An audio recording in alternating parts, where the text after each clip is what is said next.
IndieSeen is back. We never really went anywhere, but here we are. And this is going to be a very odd episode because typically we talk about art house films, independent movies, getting away from kind of the Hollywood slop. And there's a lot of Hollywood slop.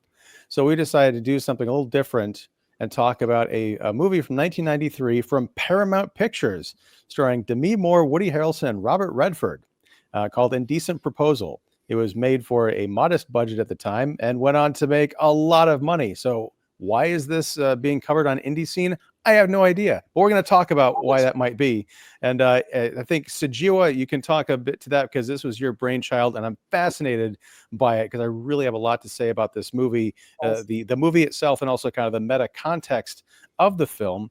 And then we also have Jeff York of The Establishing Shot, of course, and Pipeline Artists. This is we were talking before the show, and I think this is the first time we're actually interacting, reviewing actively, kind of on a panel together. So, Gio, you have been an invaluable part of many of the comment sections of our live streams and other kinds of shows, but this is the real actual meeting of the mind. So I'm excited about this episode.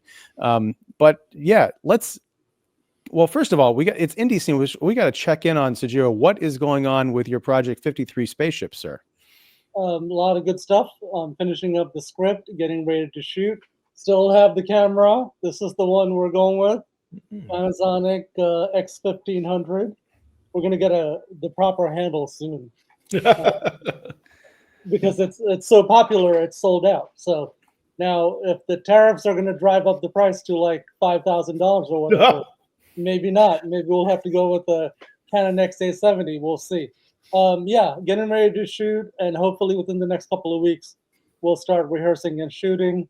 Andor's getting a lot of press, but 53 Spaceships is going to be the movie for 2025. Better than Sinners. No. Lower budget.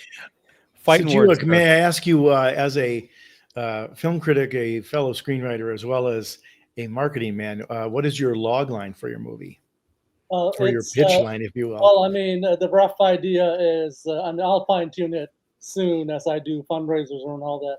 It's the government has collected, number of spaceships from throughout the world, and they brought them over to New York to study them.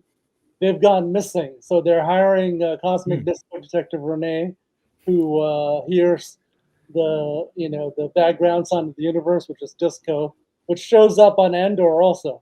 There's a big disco scene in Andor, episode 3. So Renee and Allison are hired to locate these missing spaceships. Some technology has gone wrong in these old spaceships. If the deterioration continues, if it's not stopped, it may wipe out the entire universe. So that's the very good stakes, and probably a tricky mystery, because I would imagine a spaceship is a little hard to find unless there's cloaking devices or something. Right, or if they're shrunk or something else going on. They've been moved off the planet. So on the first movie, the 53 Spaceships, we're going to talk about each of the 53 spaceships in one story per each. So it may end up being like a 3-hour long movie. After that, we're going to turn each story into one full movie. So this is the first in a series of 53 movies. So there's 52 more. This is your avatar. This is what you're going. This is going to be your magnum opus, from what I understand. For now, and it's going to be my avatar, but a lot faster, because compared to 20 years ago, a lot of people are still thinking in early 2000s, technology level. But especially filmmakers who are active now, we know better. We can do things a lot faster now, and at a really high quality. And night scenes will be visible. It's not going to be like Game of Thrones. So I do extensive tests with cameras, and then I rehearse, improvise, finalize the script, then we shoot, then we take a look at it again. So this new filmmaking is layers and layers of development, as opposed to 20 years ago. It's you got to get the perfect script, then you got to shoot fast in 10 days, then you're gonna have to spend like a year editing. So not so much. Now you can make good quality, high quality indie movies in like a month if you prep properly and if you use the camera a lot and if you rehearse. And one of the big problems with the old movies, India and Hollywood, was you didn't have enough time to get things done properly. Things were rushed. Now you have the time if you arrange it properly because the gear is so affordable and useful. Hmm. Yeah, so we'll see. Fascinating. You guys will be able to guess. I mean, not the guess, but you guys will be able to judge the end product once it's done. Hopefully, in about a month or so. I'm looking forward to it. You have a lean cast and crew, and big ideas. So, yeah, I'm a fan. I, don't always fall down, in love with everything that you make, but I do admire your spirit, and anybody who makes Werewolf Ninja Philosopher is, got a fan for life in me. Awesome. But yes, all right. So let's talk about this movie, Indecent Proposal. Sujewa, give us the breakdown. Give us the pitch for why we're talking about this movie, because I watched it. I'd only seen it once, I think, about a year after it came out on home video back in 1994, and then I watched it again this weekend. A lot of thoughts, but why are we talking about this movie, this big kind of Hollywood studio catching the zeitgeist in 1993 versus like a Duplass Brothers movie? This movie seems to me kind of like a Hong Sang-soo movie. If you were to compare Hong Sang-soo movies that you've seen, an average one with this one, which is better, a Hong Sang-soo movie or this one? By a country mile, this one, because I'll tell you what, it's I read some of the stuff that you were posting about this movie being boring, if I can characterize your opinion of it that way. Yeah, I find it to be boring. I thought it was fascinating, enervating. It got my blood up. I was not bored by this. Hong Sang-soo movies, the premises always fascinate me, but the execution I find to be completely boring because there's not a whole lot of, there's pockets of dialogue, but there's pockets of kind of meditative, stuff that kind of doesn't lead anywhere in terms of the theme. Like, I feel, Jeff, to your point, what's the log line? I feel like after I watch a Hong Sang-soo movie, that the log line wasn't even attempted. It's on a very high level. If you stand back and look at it 30,000 feet, like, oh, I guess I kind of see what this movie was going or supposed to be going for. But the reality of it was a lot of scenes in noodle shops and actors and directors who used to be something that want to be something else, and they finally get around to doing that something else just before the credits roll. So Indecent Proposal at least has going for it, it being about a couple, David and Diane, played by Woody Harrelson and Demi Moore. They are kind of a younger married couple. They're struggling because she's a real estate agent. He's a budding architect. They get hit with the recession. They pretty much are on the verge of losing everything. So they take their last bit of savings. They go to Las Vegas. They hit it big, but then they lose it all. And in the middle of this is a wealthy billionaire played by Robert Redford named John Gage, who makes an indecent proposal, as the title suggests, to pay the couple $1 million to spend one night with Diane. And spoiler alert, what's that? Crazy proposal that may be indecent only in the eyes of the accountant. Well, and Oliver Platt does have a great supporting part as the wacky lawyer best friend. But so the first half of the movie is kind of setting up, getting to that point, and then the second half of the movie is the aftermath, the repercussions, and what that night does to the relationships. Kind of blowing up the seemingly happy couple's relationship and their insecurities, and will she go back to David or will she try and set something up with John Gage? And it gets all messy and tangled. This is sort of in the era of the erotic thriller, but it's not particularly erotic, and it's not a thriller. It's a drama that I think was marketed that way, because otherwise, how do you sell this to people? It's Adrian Lyne, who a few years later would go on to make Unfaithful, which I think is a much stronger movie, and it's actually about crime and death and infidelity.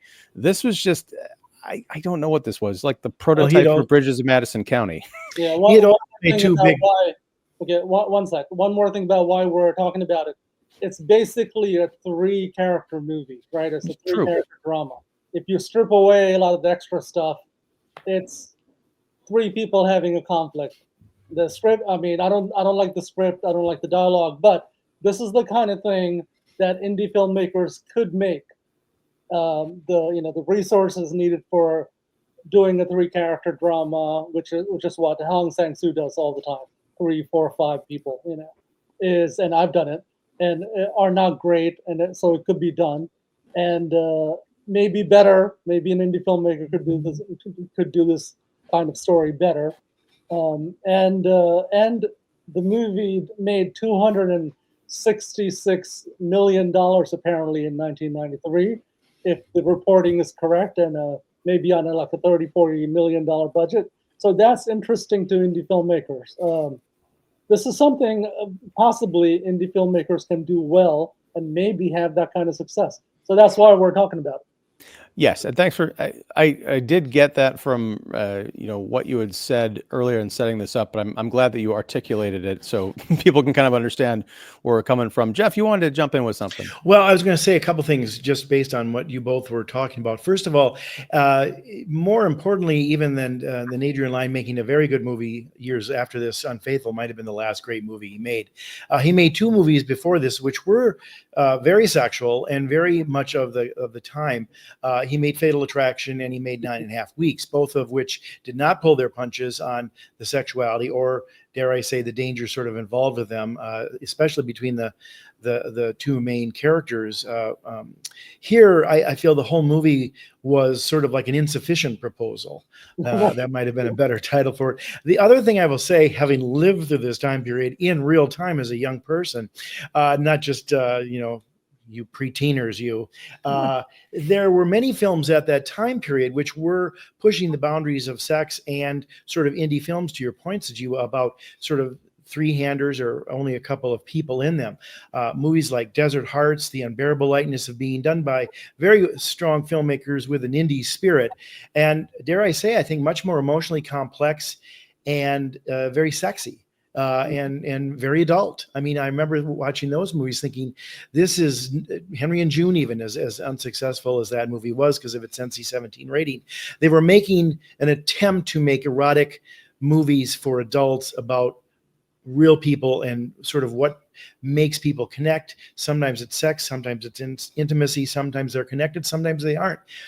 This movie to me was all sizzle and no steak. Right. It had an interesting premise, and it was based on an interesting book, which they rewrote completely, which I think was a better premise, actually. But it wasn't a sexual story as much as it was a sort of mind game and a lot about history. In the original book by Jack Engelhard, just to give a little context for our watchers here, the main character is the Woody Harrelson character, though he's called Joshua Kane in the book. And he's kind of a guy who's stuck in a corporate job, doesn't feel like he's done much of substance in his life. He's married to a woman named Joan, who's a wealthy heiress from the rich family in Philly. And so money isn't a problem per se. The problem is Josh's insecurity of not feeling worthy of her, not feeling like he's made any impact, feeling like he hasn't done anything. The rich person they meet is a sheik. So it plays into the Middle Eastern versus Josh's fact that he's a descendant of Holocaust survivors. He's Jewish. It plays into another set of the caste system or mind games or, controversies that play into history and everything else.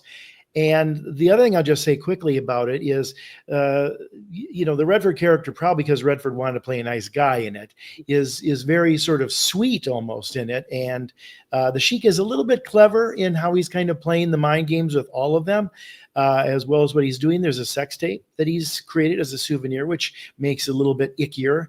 And the person who comes off well in the book is Joan, because she maintains that she was doing this to help her husband. She gets over it. He doesn't, and she's trying to help him get over it. Not that she's a saint, but the other thing that's key in the book that they don't even bring in here is they were both married before. So there's a whole thing about what is expected of marriage, what is about forgiveness, what can you live with, what can't you live with, a much more complicated adult themes that Indecent Proposal is just, it's kind of like the MacGuffin. Not that it's a MacGuffin per se, but it's the event that gets things rolling without being the entire ball of wax. And I think in this adaptation, it's too much about that. And of course, I will tell you this too, having lived through it at the time as a young man who went to see it with his girlfriend at the time. And she said, well, I would have paid Robert Redford to sleep with him. I said, I'm not sure you would have if you don't know it was Robert Redford.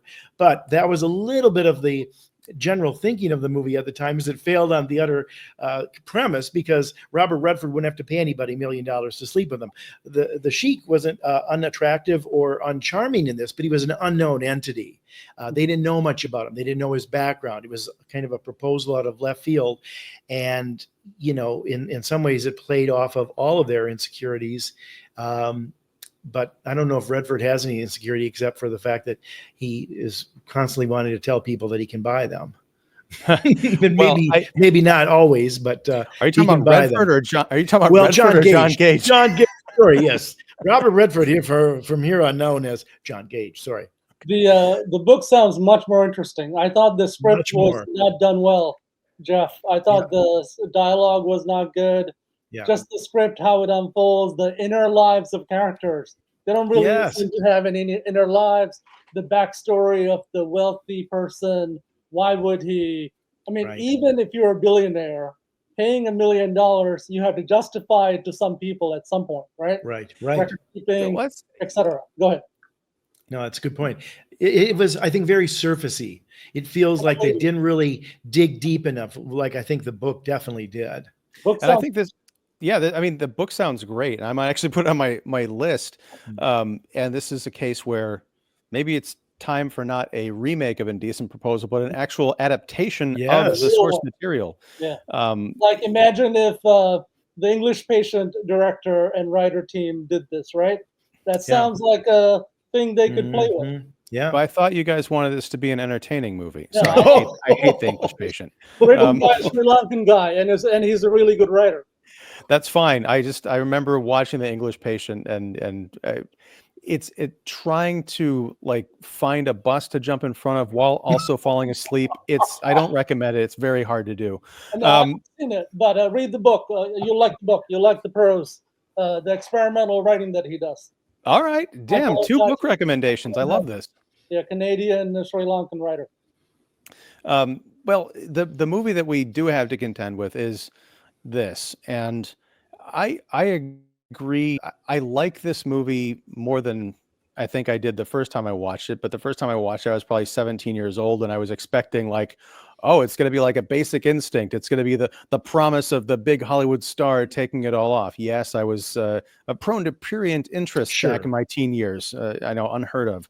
But watching it this time, I did like it more. I think that they could have gone further into exploring these characters, not necessarily with dialogue, because there is definitely a feeling with Harrelson, who has become a very fine actor, I think, in his own right. But this is 1993, so he's still, 8 years off of still being Woody from Cheers. It's right around this time, like after this, he did Natural Born Killers, which I think was his big kind of announcement, like, you've got to take me seriously. And this movie, when he's doing the tantrum, I'll call it, he gets up from the table in Las Vegas and runs to the suite, and then he runs up to the helicopter pad and he's like screaming, for Diane as Diane takes off in the helicopter with John Gage. It just reminded me out of something like out of Scary Movie. It's like, if you're going to make a parody of this scene, you would just show this scene. It's not very well done. And I'm sorry, but I didn't get his relationship with Diane or Diana. They are supposed to be kind of this loving couple who met in high school or college. We see some flashbacks, but one of the earliest scenes of domestic life we see, and we get narration from both of them, just kind of like, he said, she said, about the dissolution of their relationship. We see them together, and she is going through the house, picking up his socks and laundry that he's left everywhere. He's an architect, but he has kind of the manners of like an amateur baseball player. I don't know what's going on with this, but she like starts freaking out and like throwing things at him and hitting him It's like full on domestic abuse, but then it turns into like a tickle fight. I don't know what it's like. If that is the dynamic there, I feel like that needs to come out more later in the relationship or be explored, because it's sort of like in Oppenheimer from a couple of years ago. One of the reasons I couldn't engage with that character is they never go back and deal with the part where he tried to poison his professor at school. Like, wait, let's go back there. Yeah. So as the movie goes on and Diana decides that she can't get over the fact that her husband can't get over the fact that she slept with this billionaire. The crumbling of the marriage happens way too quickly. Her jumping to John Gage's arms happens way too quickly. The defining moment for me was the climactic part of the film where they're going to this zoo auction with Billy Connolly as MC, which is great. But there's a bit where we see in flashback before this scene, Woody Harrelson, David, is sitting alone thinking about a hippopotamus. And this, because he's got this stuffed hippo, it reminds him of a date that he and Diana went on at the zoo, I guess. And they both loved the hippos, and I thought it was hilarious. And it was very touching and a key moment for their history. We get that sense from the movie. At the auction, the first item up is a hippopotamus. And Diane has no reaction to this hippo. And, John leans in and he's offering it to buy it, for it, everything. And then when David shows up, because he buys the hippo for the $1 million, and then he goes and sits and talks to her, there's no like, this was our hippo, this was our moment. It's just like blank. It could have been anything up there. So I don't get her. I don't get him. I don't forgive him for taking her back at the end of the movie, because this movie doesn't earn anything with any of its characters. So, Sujewa, I think you're right. I think an independent filmmaker storyteller could do something with this material, if they even did this material and not just adapted the book, which sounds like it's much more intelligent emotionally and, in terms of actual intelligence. But yeah, this version, if you don't have the sex, you better have the story. If you don't have the story, you better have some sex, or at least charismatic actors that you believe. And aside from Redford, who I would have just rather watched him do business deals and have lunches with crazy people storming in and overturning his tables, this movie's just kind of vacuous. And also, it's not realistic. We had a situation where an old Chinese wealthy lady offered $1,000 to sleep with me, and my girlfriend's like, 500 will do. That covers both of us, she said. We're making out on the deal here while you're making out. It's interesting. When I was watching this to prepare for the show, I had forgotten how bungled it was. I mean, it's shot very well. There's a slickness to it. Adrian Lyne certainly has always strive for great production values. I think outside of Woody Harrelson, it's not acted bad. And I think maybe if he had made it later after he had gotten not only Natural Born Killers, but The People versus Larry Flint and some other things that showed he could really act and was actually a character actor, still in a young man's, I suppose, lead look, might have been better. But it's funny because when I watched this, I kept wondering, what am I not being shown and who am I not identifying with? Like the book, which was adapted, we're asked to identify with the male character, the husband. And here I just find he's the least interesting character, at least the way he's written and to some degree the way he's played, to be our in for the film. As I watched the movie, I kept thinking, why are we not seeing the date?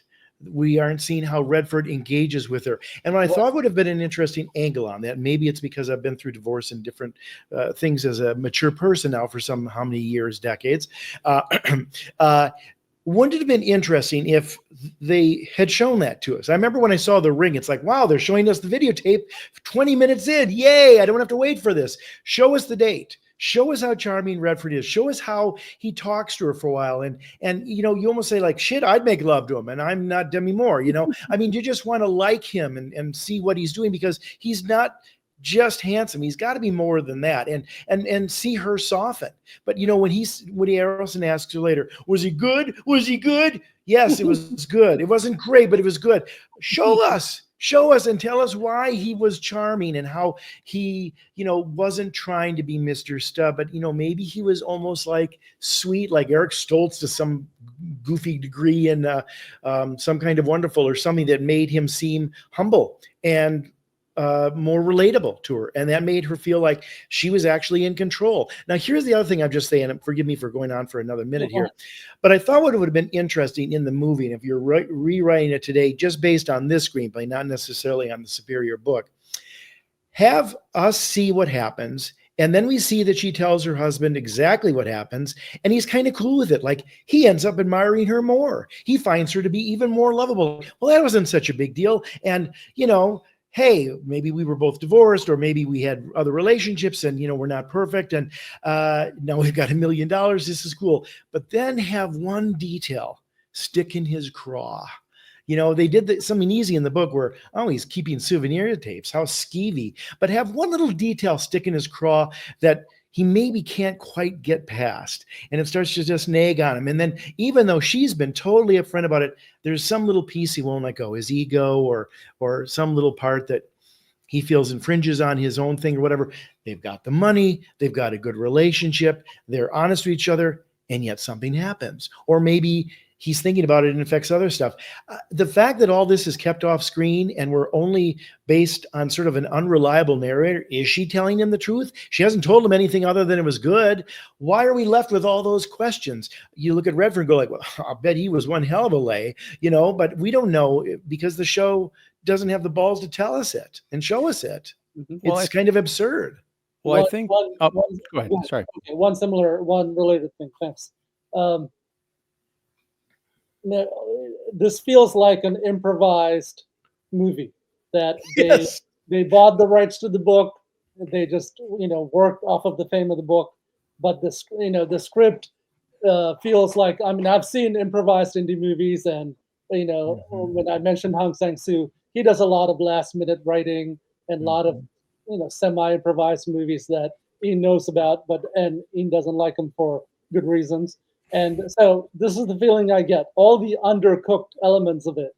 This has good elements that could lead to like a philosophical discussion of, buying people, prostitution, marriage, what is expected. And another easy thing they could have done. Forgiveness, even, Another, and, what is the value of $1 million? Right. Another easy thing they could have done is to give a good backstory to Redford's character's wacky decision. Maybe this woman reminds him of a woman that he was madly in love with a long time ago, maybe a dead wife, a dead girlfriend, ex-girlfriend, some kind of other thing besides, hooking up with a woman for $1 million. But then he just becomes Dracula, because that's the backstory of every vampire. that would have been better. That would have been better. Listen, if this turned into a Dracula movie, this movie would have been like 100 times better. But for example, like, here's another thing too. This is a weird twist on it. I'm not trying to necessarily rewrite this. I'd like to see the adaptation of Engelhardt's original book too. But what if they didn't have sex? And, maybe he just paid her to sit there naked and talk to him about her life. Maybe that was his peccadillo. Or maybe he lacked intimacy with anybody and he just wanted to sit with her, and they ended up chatting the night away in a bull session. And she told him lots of secrets about her life and fears and the great parts about it and what she thinks about sex and women and her body and 100 other things. And, she comes back, she goes like, you're going to not believe this, honey, but we got $1 million and he didn't do it. He just was interested in talking to me. But then he starts to get upset because like, oh my God, we haven't had those discussions. I've never been that intimate with you. I haven't had those kind of awareness of you. I didn't know you were like that, or that's what you thought. And then he starts to feel like he let this man get closer to her, but in a much more deeper way in her heart and her head, and, but we'd have to see that. Because again, you don't think you want to necessarily keep all that off screen, but that would have been a more interesting place to go. Because I got to tell you, if you're in Hollywood and they offer you $1 million, I don't care if you're an architect or a realtor or whatever like that, you're taking the $1 million, especially if you're signing a contract and he's got to, have a test and use prophylactics or whatever the hell else it was that they wrote into this. It's like, this person probably got drunk and made out with her boyfriend and his boyfriend, but back when she was in the college years. I mean, I don't think people are that unforgiving or that prurient anymore. But there's so many ways they could have gone with this, but they don't go anyway. They don't show you it. They don't talk about it. They don't make it real. And Woody Harrelson just seems like a drip that you'd want to be like nothing to do with. Right. And what if she got pregnant? Well, that's the other thing too. That's I mean, that's that wasn't in the contract. Like, why wasn't that in the contract? They're back. Well, how did we not cover that? I don't know if y'all are fans of the 90 Day Fiance reality TV universe, but there's a storyline. I'm sorry, it's total real. It's not a storyline because this is really happening to real people. Oh, really? Wow. No, but there's a situation where this couple was having trouble, so they decided to open up their marriage, and the woman went off to sleep with this guy that she met at the gym that she had no feelings for, and they ended up pregnant, and that caused all sorts of complications for the relationship, and that is playing out right now on serialized television, and it's far more compelling, even though I don't know how real any of it is. I mean, there's obviously a baby coming, so something happened. I worked on some reality shows. A lot of it is staged. Well, but you can see the bump anyway. But that's a bigger topic to add drama to it. To your point, right? But what I'm saying, Sujewa, what you would, what we're talking about here is that extra kind of element. Adding the baby to it. What would that do to the situation? I mean, Jeff, you mentioned that David is kind of a drip, and I agree, but I don't know why that is, because early on when Diane is talking about their relationship, she's like, I didn't understand why David always wanted to take me to these places. Like, why am I looking at a boring car wash? Mm-hmm. But then he would explain to me the angles and the genius of the design and how all these angles meant things. Mm-hmm. And then later on in the movie, at the very end, when he's getting his life back together, he takes a job teaching, architecture to hungry young students, and it's the best he is in the entire movie. This is a glimpse of the Woody Harrelson that we would all come to know and love as an actor who could bring versatility and dynamism to a nothing scene. I'm like, where was that guy through the entire movie? This guy who, really felt something other than was it good? Did Adrian Lyne come from advertising? Yes. Okay, then that explains the great cinematography and lack of good script and directing skills not being there for this project. But it's funny too, because I think maybe to your point, I think a lot of times with commercial directors, and certainly a 30-second or 60-second commercial, you've got to get across the emotion and the intent of the story very quickly. You don't have a lot of time.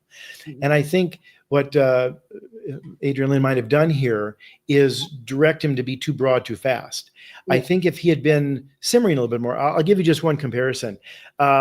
When everybody goes off and buys stuff in Goodfellas and they come into the bar and there's a little bit of the, like, I told you not to buy anything, Robert De Niro is getting huffy and puffy. But then there's that shot of him at the bar where Henry Hill talks about, like, he knows, looking at him right there, that he was going to kill every last one of them to shut them up. And it's just De Niro sitting at the bar and he's like, and there's nothing terribly like grinding his teeth or, twirling his, Simon Legree mustache. He's just kind of like, it needed that. Like, Woody Harrelson needed to be calmer, because I think even if you're jealous, it's an internal thing and you're not going to be acting out like you're 12. And I think he early on acted like a petulant child. And it's like, man, I would have run towards the mature guy too if I was Demi Moore, knowing that's what her husband was. Maybe that's why Adrian had him do the dirty shoes to say that he was basically, grown frat boy who was, immature. But it would have been more interesting if he had not played it so broadly early on. Well, yeah, it's also just the fact that I don't know many architects, but he doesn't. But the fact that he is an architect, the brutalist. Well, I'll get to that in a second, because I thought I wrote that note down.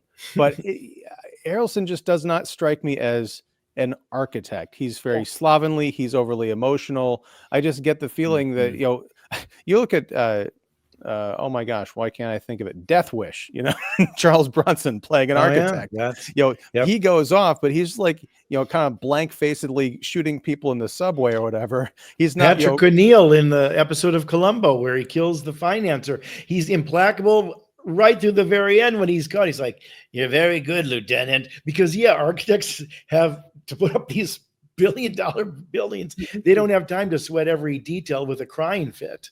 And well, also, but I wanted to say just real quick, your note about the brutalist Sujewa. This is the second movie I've watched this year in which a very wealthy man tries to screw an architect who's down on his luck.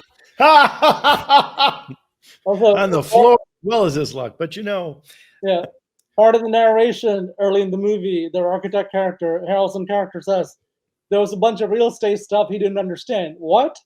Exactly. You have to understand the real I estate. caught that too. It's like, what?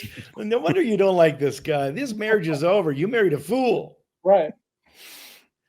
Maybe he was an architect for kids' play sets, like Castle Grayskull or something like that. He didn't work on actual buildings. I don't know, but that struck me as strange too, because it's like I could understand not wanting to get into the specifics of your wife's real estate thing, but to say you don't understand the business at all, it just, again, it's another kind of false note that I would be willing to bet the novel would not, you wouldn't find any cockamamie nonsense like that in the book because it sounds much smarter. Yeah, writers research their, the industries that the characters work in. If you're building a building, you have to be aware of the architectural, the real estate implications of what you're doing. I also have to say for casting, I think you also have maybe a mistake with Demi Moore. She's attractive.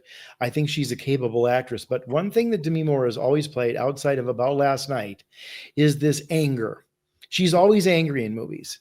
There's an anger about her, and she plays it very well, and she played it very well this last year in The Substance, of course. But even here, she seems like she's got a huge chip on her shoulder. And it just makes her surly all the way through. And I dare say to a large degree, unlikable when she's withholding and not telling him stuff. Why? Why are you holding that back? And, he's asking if you're so close. But then to your point, we've seen her throwing shit at him and being temperamental too about dirty shoes on the counter. I kept thinking, what if you cast this woman who didn't want to do it, but her husband said, "Look, I need the money. We're screwed here, blah, blah, blah, this, blah, blah, blah, that. It'll help us." And maybe she's a more compassionate person, sort of like I think is in the book. She's trying to meet her husband and help him and stuff. I think she's somehow thinking she's got all the cards, whether it's with Gage or her husband. And yet I think she's the most inexplicable character in the film because I don't know where she's coming from and why she's so angry about everything from the very get-go. Yeah, another way to do the story is she has an affair with Gage, and then they run into money problems, the couple. So she goes to Gage and says, "Give us $1 million." Then those two have to justify to her husband how the $1 million came about. so the entire thing is staged in Vegas, and that leads to other problems. Again, another great idea that is far outside the capabilities, I think, of this screenwriter. But we talked about earlier the idea of what if she never slept with him. What if that is the case and David doesn't believe her? Mm-hmm. Or, it's like that guys like that, of course you guys slept together. Or if we did show the date, because I had forgotten, because it's been, a long time since I watched this movie. Mm-hmm. I forgot that we didn't get to see anything. We see a lot of kind of sex and quote unquote, like Cinemax steamy material leading up to that, with them rolling around in the bed and the money. That's the yeah. In the trailer and everything. But when it comes to the actual date, she's flown out to the yacht with the full staff. Like there's a full on piano and everything. I would have loved just a 2-hour tour of this boat, damn it. But then John Gage comes in, and I don't know if this is a thematic thing, but he's wearing like a white tux. It was very reminiscent of like The Great Gatsby or something. Very much so. Right. Very Gatsby-esque. Right. And then they have this kind of conversation, and then it cuts to black, and then it cuts back in, and Woody Harrelson is playing with the expensive remote control blinds in their Vegas suite. And I was like, wait, we skipped over all of that entirely. This whole thing has been about conversations and sort of like an awkward uh, attempt at seduction on Gage's part towards Diane, and we're going to skip over the entire night. I don't even need to see him have sex, but a little bit more than that. And I thought maybe they're trying to hold some kind of a mystery of maybe we'll see that night unfold later in the movie because it's being withheld for a story point, but it's not. And I think that's, as we've been kind of discussing here, a big detriment to it. Yeah. I also think there's an opportunity for it to be a little bit of, if you wanted to, and the screenplay was adapted, written by a woman. If you want to make it a little bit of the dangerous woman, femme fatale ends up being bad in all these different kinds of films that were going on at that time as well, The Last Seduction and Fatal Attraction and some of these others. Does she not choose either? Like, for example, to follow that thread, even if he's trying to wine her and dine her with his yacht and showing off his wealth, does she reject that and say, it was a fun night and you were very kind to me, and the sex didn't feel very intimate to me because it was just with a stranger, so it became a body. But all of the other stuff you're doing is actually a turnoff. Buying this real estate and somehow now you like me, which is absurd because that's not how relationships happen. And I'm not so sure I want a husband who's all upset at me and raging at me when he's agreed to this. I almost wonder if it would have been better like in broadcast news, where Holly Hunter doesn't choose either man. Neither man is really right for her in that. And she's got her own integrity and she's got plenty of time to find somebody else. This was a movie about her sort of finding her voice as a producer. And does she want to also mix in romance with that? She tried on both sides. It didn't work. And she rejected both. I don't know. I think that might have been, if they were going for something in the sort of feminist ilk of that time period to make the sort of anti-femme fatale movie, they could have done that. But instead, they kind of have their cake and eat it too. She gets to sleep with Redford. They get the $1 million. He comes around. Robert Redford retreats gracefully, and she's still angry at the end. She's just got this to her all the time, that I can't be bought. Really? Kids can't be bought when they're given candy to go to bed early and stuff like that. I mean, we make sacrifices all the time for pay. It's just, and Redford even makes that argument. She should have been smart to go, yeah, you're probably right. I guess I'm here. That's $1 million. Forgive me. But she's too strident. Yeah, and the whole thing could have been explained better if the rich guy's buddy, who was much more earthy, right? Yes. If he kept saying, what are you doing? This is crazy. $1 million. And then that gets him to explain, even though he is the employer, that gets him to finally explain the wacky reasoning behind it that makes sense to him. And then it makes sense to us also, whatever it is. Even if it's the cliche of the, you've got all the money in the world, you've had all the experiences of the world. So what is there left to do? Just kind of like mess with people, see, because you kind of get the sense I got early on was John Gage was just interested to see what would happen. He had the resources to kind of play human scientist, and he was kind of pulling these levers. So, but he seemed to get emotionally attached, and maybe that's an angle. Like, he's been doing this for years with people. He doesn't really care about them because he's so cold, because he has everything that money can buy except love. Maybe he doesn't believe in it anymore because he's seen that people will sell each other out and sell themselves for the right price, which to him $1 million is nothing. And so to him, it's might as well be, wait, you're going to sleep with me for the equivalent of like $25? Come on. Why should I believe in love? But maybe he finds it here in Diane because there's something about her, or maybe she turns it down, or I don't know. But there's a lot more story here, and there's a lot more story in the book, it sounds like. But if they're going to pursue this particular avenue, they need to do better. I want to talk about, speaking of actors, a cameo appearance that I was mad because I think it was an excellent 3-minute scene, but I was upset because I'm like, how do you cast Rip Taylor as the head of a real estate agency? I expect people to, at the end of the scene when he walks out, I expect him to throw confetti or something. But he was good, and he delivered one of the most complex, or he orchestrated one of the most complex scenes in the movie, because Gage shows up to Diane's real estate office, and he's like, he tells the manager, "Yeah, I want to look at multi-million-dollar houses, which they're in a recession. They might be coming out of it, but still, this is a huge get for this small firm. And it's like if they don't land this, they're kind of in trouble." So the boss comes in and says, "Look, Diana, you're my top person. You're my only person. I need you to do this." And she says, "I can't." And he says, "You're going to." And I can't remember the exact line, but it's like, I want you to do something just this once because the money is going to mean a lot to us. And that is a tremendous echo back to what she's been going through in her personal life and now seeping into her professional life. I'm like, do something with this. Yeah, but they don't. They just. And he has to threaten her. He has to basically say, "Get your ass out there." I mean, again, this is this. I don't like this character. It's like even there, she just can't adapt. She can't roll with the punches. She can't even look at the bigger picture because she's so stubborn and pissy and wants to sulk. She sulks the whole time. I would have think it would have been funnier if Robert Redford got together with Woody Harrelson over a drink and said, "Wow, is your wife a dead fish in bed?" She was so mean and angry. She didn't want to do anything. She just sat there complaining and bitching about this. And she didn't like the champagne and the feather count or the thread count or whatever, Well, but she's so unlikable in this movie. I thought she was cast well, but the guys were not cast well. Why was she cast well in your mind? Because her role is kind of the middle character, right? But shouldn't she be at least likable for both of them to be fighting for? She's the pretty. That's about it. You can assume that the conflict is between one way to set up the conflict is between the two men, right? And the female characters in the middle. So she has enough flexibility if the script was better to play this anyway.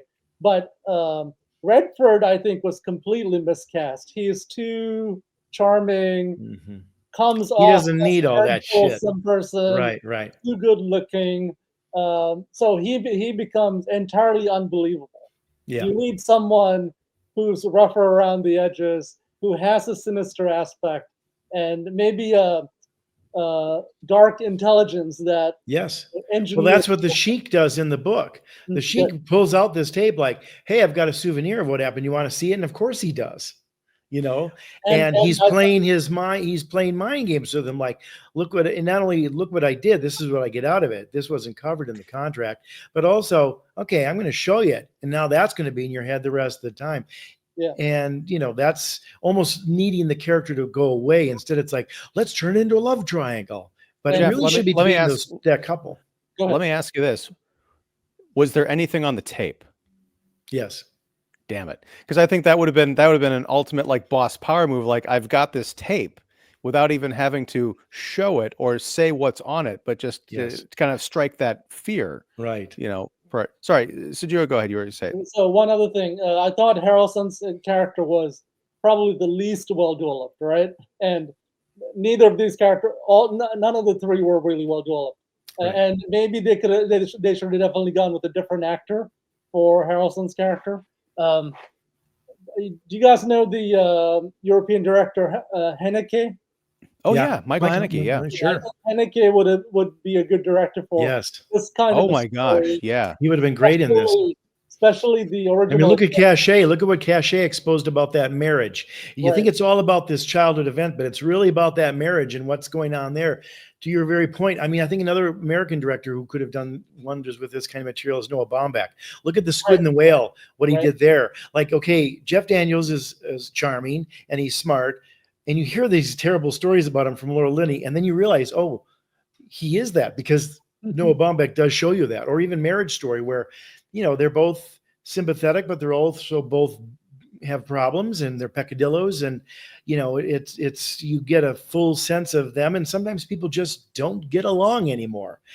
Here, if dirty shoes on the countertop is the worst it gets, no, that's a teenagers or commercial probably director's version of my husband, he's a good man, but he makes a sloppy mess. Thank God for Windex. Yeah, and that fight scene is a play off of the Annie Hall lobster scene. Yes. They're fighting some domestic issue.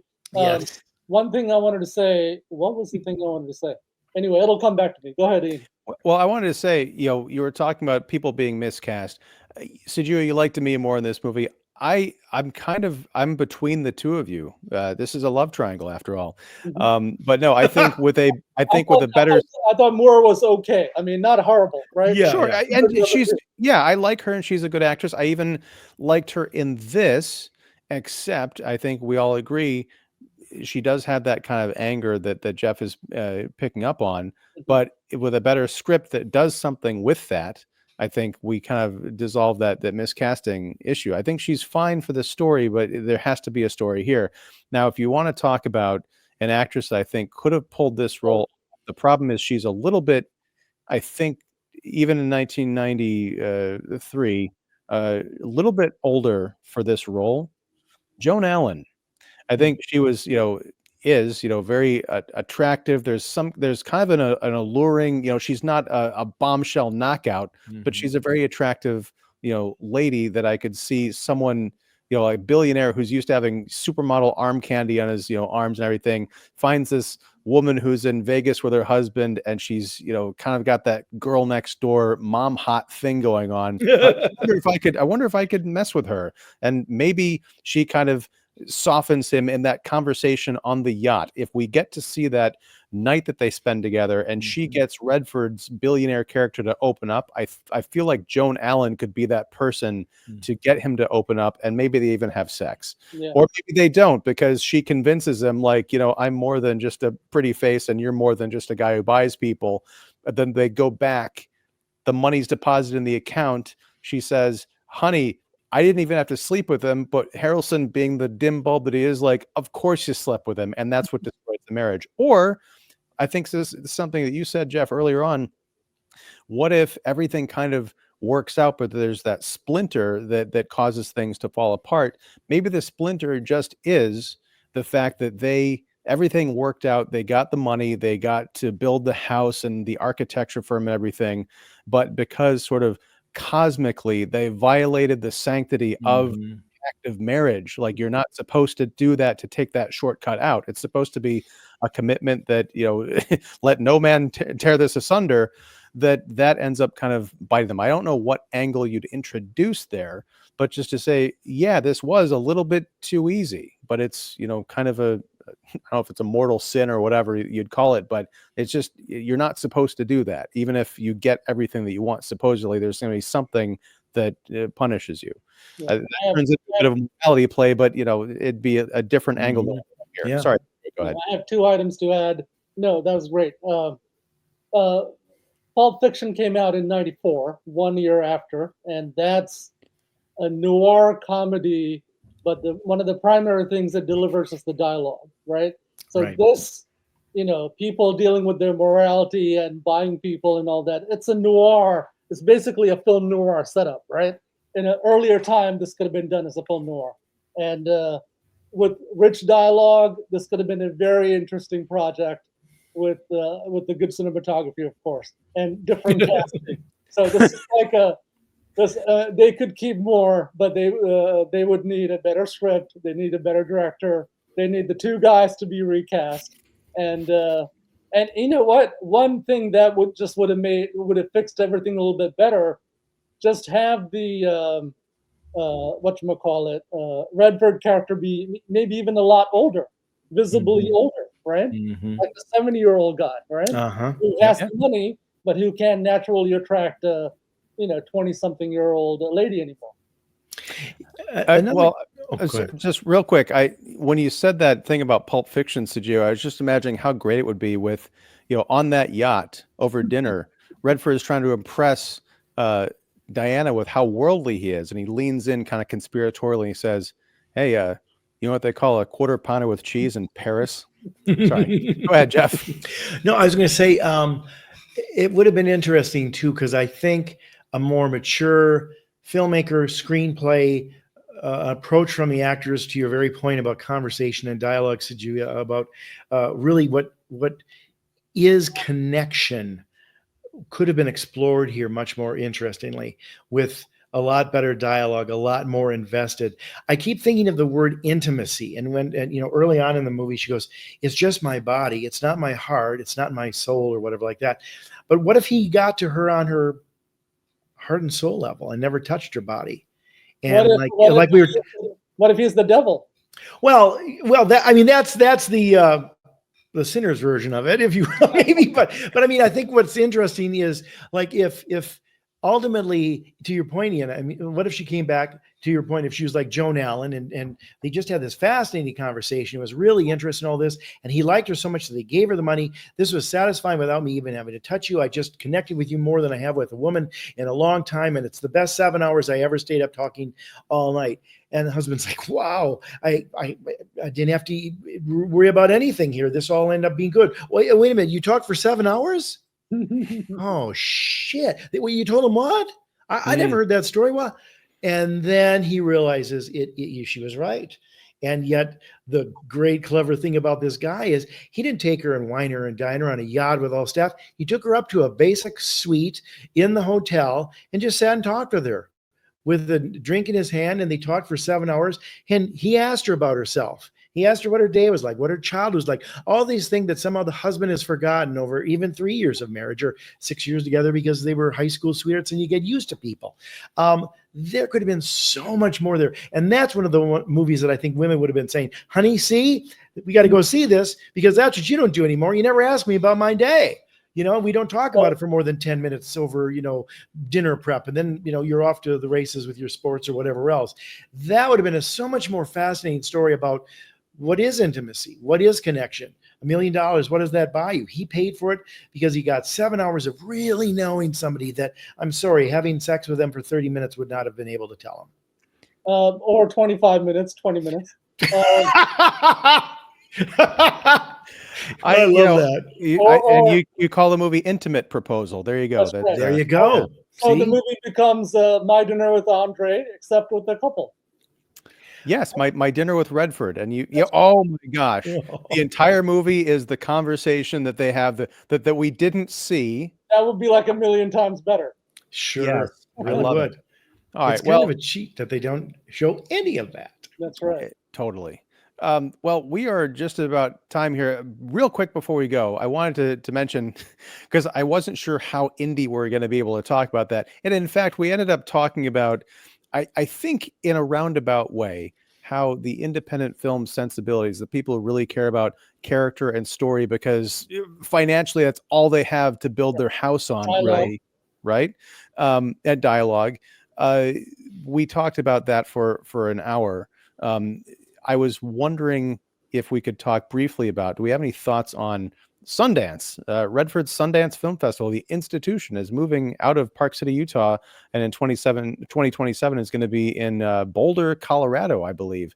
I don't know if this has implications for the movie industry or anything beyond the local economy of Park City, Utah, but is there any significance that we can see here, any repercussions to independent film that we think, or is it just they're just moving, it's going to be the same festival just in a different part of the country? Well, it's difficult to tell. I mean, it is going to be the same festival in a different place, but it's difficult to tell. Maybe they'll, along with the move, they may try to restart because Sundance is, has gone beyond indie film discovery festival. It's become its own giant corporate, almost Hollywood type institution. So this could be a chance to rebrand and do a fresh start. Well said. I think if I can build on that, the advantage of it, having been to Sundance, I can tell you the theaters are not great. They're small. Most of them aren't theaters. You go to school gymnasiums and auditoriums to see a lot of this stuff. Finding hotels and Airbnbs is tricky. It's not easy to walk around or drive around there. It's very tight. It's a very compact space. It probably has been demanding or asking for this for decades, although that was one of its charms, is I think the intimacy, and then it's this so small little almost Western kind of town. But I also think the problem that Sundance is facing, to Sujewa's point, is because it's become more than just a festival, and there are now other festivals too that have been sort of taking from it. There aren't that many great films that come out of Sundance that really hit the thing the way TIFF or Tribeca or some others later in the season have. I liked the stuff that I saw when I was there, but I think it needs a little bit of a rebranding, a little bit of a bigger change, and maybe bigger venues, maybe more appealing to get people there because of it in a more populous city with better hotels, et cetera, restaurants. It might just be the kick in the pants it needs. Plus Redford is very, very old now and stepped back from it for the last number of years. Anyway, so, Tribeca has New York, TIFF has Toronto. All those things are, I think, making much more of an impact, even though Sundance has the prestige of being the sort of birth of the indie film movement in the modern United States, as it were. But I think, to Sujewa's point, it could use a kick in the pants. And what is the woke remake of this movie in 2025? I think it would be the Redford character wants to hook up with the Woody Harrelson character, except the Redford character is a alien whose sexuality is much different than It's fluid. He's got that avatar tail that we don't know what. That's the genitals. Come on, that thing's whacking and waking and hitting every bush and branch. That can't be good. Well, and what happens is, he first encounters Woody if he's the object of the desire instead of Diana. Woody is trying to burn Robert Redford in his Tesla, and he rolls down the window. He's like, "Hey, fella, what are you doing?" Anyhow, I think we'll leave it there. But yeah, guys, this has been a great conversation. I really appreciate hanging out. And Sujewa, this is a wonderful idea. Please, if you have any other major blockbusters from the 90s that we can cover in an indie context, we should do this. Quick question. Do you think people felt confused or just robbed of their money who went to go see this movie at the movie theater? If they're looking for an erotic thriller, definitely. If they're looking for a good, real movie, for sure. So yes, on all counts. I think Robert Redford's star power probably kept a lot of women probably satiated just enough. Yeah, my girlfriend said this is like the movie. She saw a part of it. She said it's like a romance fantasy for the ladies. Yes. Which would be, you fast forward, 15 years? I can't do the math, but it's very like proto 50 Shades of Grey. You've got the billionaire who, Pretty Woman a little bit. Yeah, Pretty Woman was before this. And as Jeff and I were kind of discussing before everybody jumped on, there was like this weird era. This might even be a show idea. The idea of women selling themselves sometimes is empowerment, sometimes is just almost like the old throwback to chattel days. But you had, Pretty Woman, you had this film, you had Honeymoon in Vegas, Leaving Las Vegas. There was no shortage of movies about women selling their bodies in the early 90s. And what does that quote unquote mean? I don't know, but we're not going to discuss that here. I'm just planting a seed. But I'll be on the lookout for other movies that are major successes in the past, but were somehow just completely underdone projects. If you don't mind me just saying one last thing to both of you, because I want to compliment both of you. I've been doing your show for at least a year and a half, or maybe almost 2 years now, Ian. It's a great show. And I love the way we talk about deeper things than just tentpoles, and you have all these other versions of your show that do it as well. And I think Sujewa brings up a very terrific point about, and including the work that he's doing, is that we tend to think that certain genre has to have money and big expense and time and all this. And we think of David Lean and Marvel movies, and epics and special effects and stuff like that. But, going back to what you were saying earlier, Sujewa, which I liked about is like you're doing science fiction and this with modest means. And I can imagine in my head how that can be. And there was a time in the 80s and in sort of the early 90s when there were movies like The Terminator and The Hidden, Gattaca, which were genre films. Ex Machina was one of them that won the Oscar 10 years ago for visual effects with I think $10 million budget, $50 million budget versus 4 other nominees, which were $250 million plus, that were small, intimate films about characters and people. And they had some action. They had some chasing, but so much of it was just the people in those stories, and they're fascinating. I mean, look at Gattaca. They shot that at the California Institute of Design to make it look like it's modern. And they didn't say, oh my God, we've got to have some great, shots of the sky and the space and all that. Godard's Alphaville. Exactly. And those kind of things were great, and they're beloved movies, maybe cult movies to some degree. But I think what it's concentrating on, to your point, Sujewa, is that it's story, it's character, it's dialogue, it's premise, and production design. I'm sorry, but there was a day when that was regarded as gravy, and now it seems like it's the whole reason that you have to.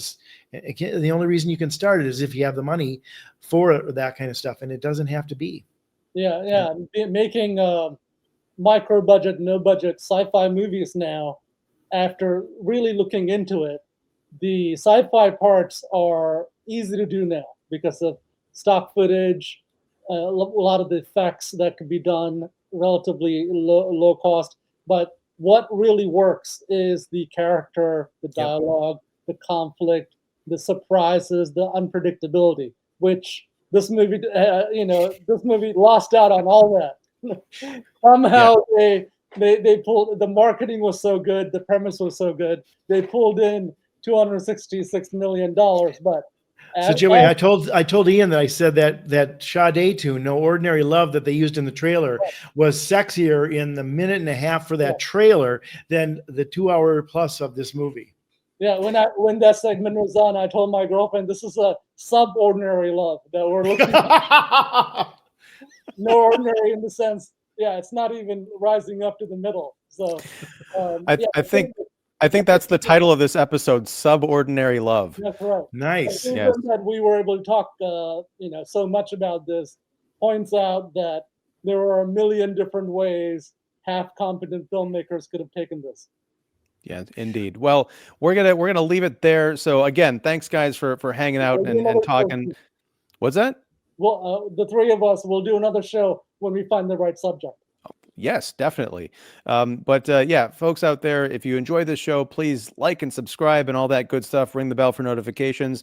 Be sure and support both of my panelists here, Jeff York of theestablishingshot.org and Pipeline Artists, and Sujewa. All of your links are down below because there's too much for me to mention. But definitely do that. In-depth conversation about this movie probably ever. So I guarantee I would bet $1 million that that's the case. But everyone else wrote it off as a. And you had my heart, my mind, and my soul there, Ian. Thank you. Yikes. Well, anyway. And my body for time. Come on. Anyway, we're going to cut away from that for sure. But anyway. $1 million each for this episode, for the show. If I had $1 million, if that's like that line from Stand By Me, if either one of you had $1 million, I'd kill you both. But anyhow, I'll let you guys go there. Thanks everybody out there for watching. Until next time, whenever that is, whatever that is, thanks very much. Take care and catch you later. Hey everyone, Ian here. I know, long time no see. But if you like the video you just watched, feel free to subscribe to Kicking the Seat right here, and also check out the playlist and recommended video right here. Thanks for watching.